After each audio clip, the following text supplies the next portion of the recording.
In this video, we'll continue going in song order and look at the next two lengthy songs on our list, Pirelli's Miracle Elixir and The Contest. In this song, we first get introduced to Toby for the first time. Time has passed, as indicated with the Winchester chimes, that begins to overlap with this new accompaniment. Even after being adopted by Lovin and Sweeney Todd, Toby is a naive boy who isn't involved with any of this death and vengeance shenanigans. So this beginning accompaniment includes happy major chords and wide open fourths as contrasted with the closely quartered Dies Irae.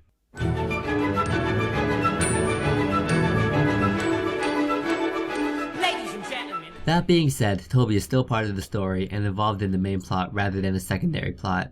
Spoilers. He is singing about Pirelli, who gets killed, and Toby himself kills Sweeney at the end.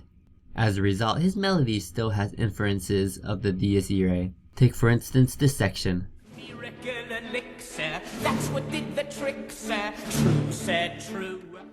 And compare it to the first four notes of the Dies Irae.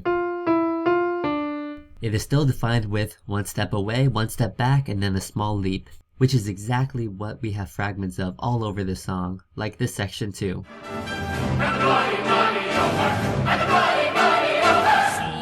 Then later, while the excitement in the song starts to build, we hear this played in the winds. So always does trust Pirelli's. If you hear a sixer in the mixer, don't look grim, just Pirelli's. That is still the first four notes of the Dies Irae, but instead of the last note leaping down a third, it leaps up a third.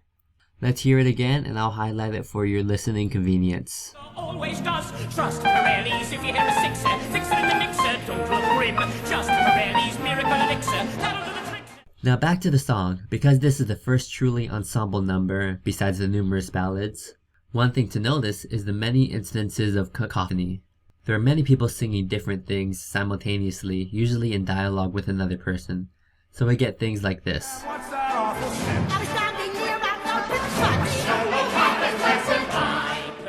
I bet you didn't understand a single line. But there are pretty humorous lines hidden and clever use of homophones, such as in this moment.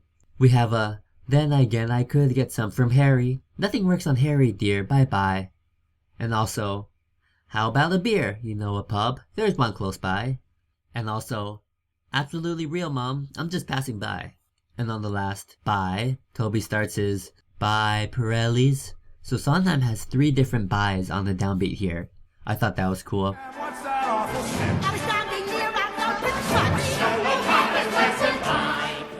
One thing Sondheim says is that he doesn't see it realistic that everybody in an ensemble is thinking and singing the same thing. In Oklahoma, is everyone going home with his honey lamb every night to sit alone and talk and watch a hawk make lazy circles in the sky?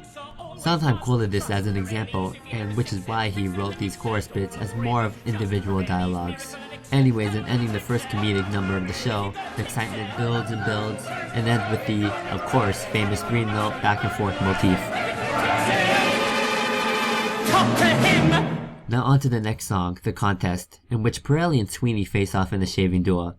In this other comedic song, Sweeney beats the upset Pirelli. There is also a second tooth-pulling contest that immediately follows, but is frequently cut from productions. There's nothing too special about the song, it's very comedic and show-offy. But like the previous song, it prominently shares the same characteristics of the first 3 notes of the Dies Irae, half-step back and forth motion.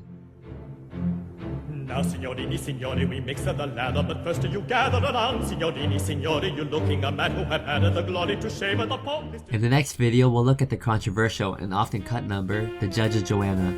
Thank you.